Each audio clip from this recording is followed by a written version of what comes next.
Viewers, आज पाकिस्तान ने टी20 world cup में यूएसए के अगेंस्ट अपनी दूसरी जीत दर्ज की और मैं समझता हूं एक कंप्रीहेंसिव विक्ट्री थी। 32 रन से पाकिस्तान ने यूएसए को डिफीट दी। अगर इस मैच पर नजर डाली जाए तो डेफिनेटली कुछ पॉजिटिव साइंस है और कुछ नेगेटिव्स हमारे सामने उभर कर सामने आए हैं, सीधी सी बात है। तो मैं चाहूंगा कि मैं इस वीडियो में आपके सामने जो पॉजिटिव चीजें रही वो भी और जो नेगेटिव्स रहे वो भी आपके सामने रखूं, क्योंकि अगर आपने ये वर्ल्ड कप में सेमीफाइनल स्टेज पर जाना है या फाइनल में पहुंचना है या इवन के ये वर्ल्ड कप जीतना है, तो आपको हर मैच में आने वाली अपनी वो जो नेगेटिव्स है उनको दूर करना होगा, अपनी मिस्टेक्स को ओवरकम करना होगा। अगर आप वो नहीं करेंगे तो फिर आप एक बात ज़हन में रखें कि फिर आप बड़ी टीम्स के अगेंस्ट जब खेलेंगे तो वहां पर आप वाज़े तौर पर एक्सपोज होंगे, क्योंकि देखिए आगे आने वाली स्टेज में आपका सामना न्यूजीलैंड से होने वाला है और न्यूजीलैंड जिस शानदार फॉर्म में चल रहा है वो वाज़े तौर पर सबको नजर आ रहा है। तो अगर मैं पॉजिटिव्स आपके सामने रखूं तो पॉजिटिव है कि जिस तरीके से आज बाबर आजम और साहिबजादा फरहान की पार्टनरशिप लगी वो एक्सीलेंट थी, कि उसकी वजह से मैं समझता हूं पाकिस्तान 190 रन करने में कामयाब हो गया। शादाब खान का फॉर्म में होना with a bat and ball वो बड़ा मैं समझता हूं पॉजिटिव साइन है पाकिस्तान के लिए। जिस तरीके से उन्होंने 20+ रन देकर 2 क्रूशियल विकेट्स निकाली और साथ ही साथ जो 12 बॉल्स पर 30 रन उन्होंने किए वो बड़ा पॉजिटिव साइन था पाकिस्तान के लिए, जिसकी वजह से आप 190 तक करने में कामयाब हुए। और साहिबजादा फरहान एक्सीलेंट फॉर्म में है, दोनों मैचेस में उन्होंने रन किया है, तो ये आपके लिए मैं समझता हूं पॉजिटिव है। स्पिन की ऑप्शंस आपके पास इतनी ज्यादा अवेलेबल है, ये भी आपके पास एक पॉजिटिव साइन है। अब अगर बात कीजिए कि आपका जो नेगेटिव साइड है वो क्या है, तो देखिए नेगेटिव साइड में जो सबसे बड़ी चीज, अगर आपने मैच देखा है तो आपको समझ आई होगी कि जो साइम अयूब जिस तरीके से आउट हुए हैं, आउट होना तो खैर कोई ऐसी बात नहीं कि वो कोई भी आउट हो सकता है, लेकिन ऑफ साइड द ऑस्टम जिस तरीके से वो स्ट्रगल कर रहे थे, कोई भी बॉलर जो उनको ऑफ साइड द ऑस्टम रखकर थोड़ी गेंद यानी कि उनकी बॉडी से दूर फेंक रहा था, उस पर वो वाजे तौर पर स्ट्रगल कर रहे थे। और शेलवाइक जो उनके बॉलर हैं यूएसए के, जिन्होंने इस टूर्नामेंट में अब तक 8 विकेट ले चुके हैं, उन्होंने जहां जहां गेंद उन्हें उनकी बॉडी से दूर फेंकी तो उनके पास उसका कोई जवाब नहीं था कि उसको कैसे खेलना है, और वो सेम वही शॉट खेलकर आउट हुए जहां पर उन्हें हार्दिक पांड्या या इंडियन बॉलर्स अक्सर गेंद करते हैं। तो मैं समझता हूं इससे जो मुझे जो चीज खतरा नजर आ रहा है वो ये है कि यहां पर वो बहुत ज्यादा लूज है। तो जो क्वालिटी साइड हैं, यानी कि जब आप इंडिया के अगेंस्ट खेलेंगे, जो कि मैच अब डिसाइड हो गया कि वो 15 को खेला जाएगा, उसमें पाकिस्तान ने क्या हासिल किया, मतलब इस प्रोटेस्ट से क्या हासिल नहीं किया, मेरी तो कुछ समझ में नहीं आया। क्योंकि जब पाकिस्तान ने इसका बाइकआउट किया था तब ऐसा लग रहा था कि जैसे पता नहीं पाकिस्तान इसके ऊपर जो है वो क्या डिमांड्स रखेगा, लेकिन जो डिमांड सामने आई मैं समझता हूँ वो सभी लोग जानते हैं कि आधी से ज़्यादा डिमांड्स ऐसी थी कि जो कि मेरा ख्याल है आईसीसी वैसे भी शायद पूरी कर देता। तो खैर इसको फिर बाद में डिस्कस करेंगे। असल चीज़ क्या है कि पाकिस्तान में जो सबसे बड़ा मैं समझता हूँ आज के मैच में चीज़ एक्सपोज हुई वो साइम अयूब का ऑफ साइड द ऑस्टम स्ट्रगल करना है। अगर ये इसी तरीके से स्ट्रगल करेंगे तो जब आप इंग्लैंड के अगेंस्ट खेलेंगे, न्यूजीलैंड के अगेंस्ट खेलेंगे या आप इंडिया के अगेंस्ट खेलेंगे, तो वो इनको यहाँ पर जो है गेंद करेंगे और वो इनको बिल्कुल उस जगह गेंद नहीं करेंगे जहां पर ये स्ट्रांग है, यानी कि लेग साइड पर, तो ये स्ट्रगल करेंगे। ये मैं समझता हूँ नेगेटिव है, इसको जो है वो उनको ओवरकम करना चाहिए कम से कम इस यानी कि अपनी यहाँ पर शॉट सिलेक्शन को बेहतर करना होगा, वरना वो स्ट्रगल करेंगे। दूसरा बड़ा अलार्मिंग चीज जो पाकिस्तान के लिए है वो मैं समझता हूँ कि शहीन शाह अफरीदी का जो है आउट ऑफ फॉर्म होना, या आप उसे कह सकते हैं ऑफ कलर होना।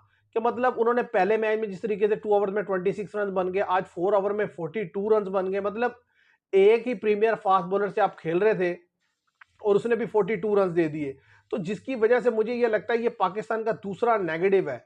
अगर तीसरे नेगेटिव की बात कीजिए तो वो ये है कि दोनों टीम्स जो एसोसिएटेड मेंबर्स हैं उन दोनों ने आपके अगेंस्ट जो है 150 160 रन बना दिए है, और जबकि मैं समझता हूं कि अभी उनके अंदर लैक ऑफ एक्सपीरियंस की वजह से वो इससे ऊपर नहीं जा सके।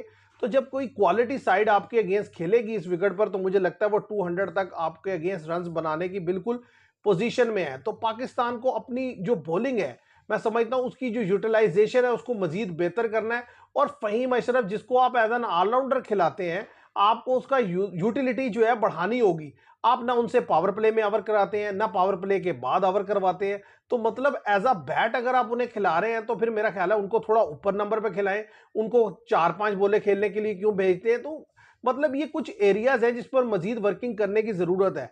जो अच्छी चीज थी कि जिस तरीके से बाबर आजम ने आज इनिंग्स को बिल्ड किया और फिर उसके बाद शॉट्स खेले और उसमें 6 भी लगाया, बाउंड्रीज भी लगाई साहिबजादा फरहान ने भी। और यानी कि सब पता चल रहा था कि मतलब उनको जो रोल दिया गया वो उसके अकॉर्डिंग जो है वो खेल रहे हैं, और जिसकी वजह से पाकिस्तान ने इतना रन बनाया। मैं समझता हूं कि एक इंपॉर्टेंट जीत पाकिस्तान के लिए। अब पाकिस्तान का जो अगला मैच आने वाला है वो इंडिया से आने वाला है, उसके बाद पाकिस्तान नामीबिया से खेलेगा। तो अब वाजे जो चांसेस हैं वो पाकिस्तान के वो ये हैं कि पाकिस्तान क्वालिफाई कर जाएगा सुपर 4 के लिए। और उसमें अब जब यानी कि अगर आप मैच को देखें इंडिया पाकिस्तान का पॉइंट्स टेबल पे, तो शायद ये मैच इतना इंपॉर्टेंट ना हो, लेकिन अगर जिस तरीके की कंट्रोवर्सी रही, जिस तरीके की सिचुएशन रही, उसके बाद से इस मैच की हाइप मैं समझता हूं डबल हो गई है। और अब ये मैच जो है मैं समझता हूं दोनों टीम्स के लिए जीतना बड़ा जरूरी है। हालांकि मैं समझता हूं कि इस मैच से पहले ही दोनों टीम्स ऑलमोस्ट क्वालिफाई कर चुकी होंगी, लेकिन इवन देन दोनों टीम्स के लिए ये मैच बड़ा इंपॉर्टेंट है। तो देखते हैं पाकिस्तान इसमें अपनी आप को मजीद बेहतर करके कैसे लाता है। आज के मैच में अगर आप परफॉर्मेंस पिछले मैच से कंपेयर करें तो काफी बेहतर इस लिहाज से थी कि आज पाकिस्तान ने फिनिश करते करते 190 तक चले गए। और अगर बॉलिंग में देखा जाए तो बॉलिंग में जिस तरीके से उस्मान तारिक को खिलाया गया, उन्होंने भी बेहतर गेंद की, उन्होंने 3 विकेट्स लिए। आज कदरे एक्सपेंसिव रहे अबरार, उन्होंने 4 ओवर में 30 रन दिए, 1 विकेट ले सके। और इसके अलावा आज फिर एक जो चीज हुई वो ये कि साइम अयूब ने फिर 1 ओवर किया और वो पावर प्ले में किया। मतलब पाकिस्तान के पास पावर प्ले में करने के लिए सवाए एक शहीनशाह अफरीदी को कोई दूसरा बॉलर नहीं है। सारे दूसरे एंड से बदल बदल के बॉल हुआ है।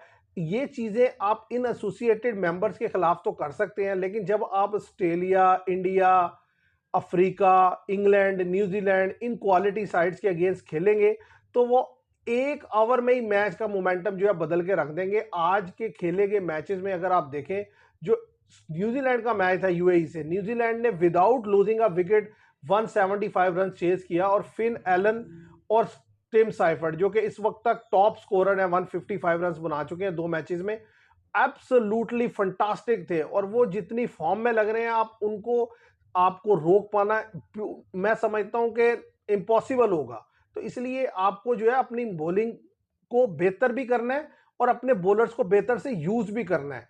तो हम उम्मीद करेंगे कि पाकिस्तान जैसे पिछले मैच से इस मैच में बेहतर हुआ, अगले मैच में और ज्यादा बेहतर परफॉर्म करके इंडिया को डिफीट देने की पूरी पूरी कोशिश करेगा। क्योंकि no doubt India number 1 side है, अगर आप उसको डिफीट दे देते हैं फिर तो आपका मोरल स्काई हाई होगा।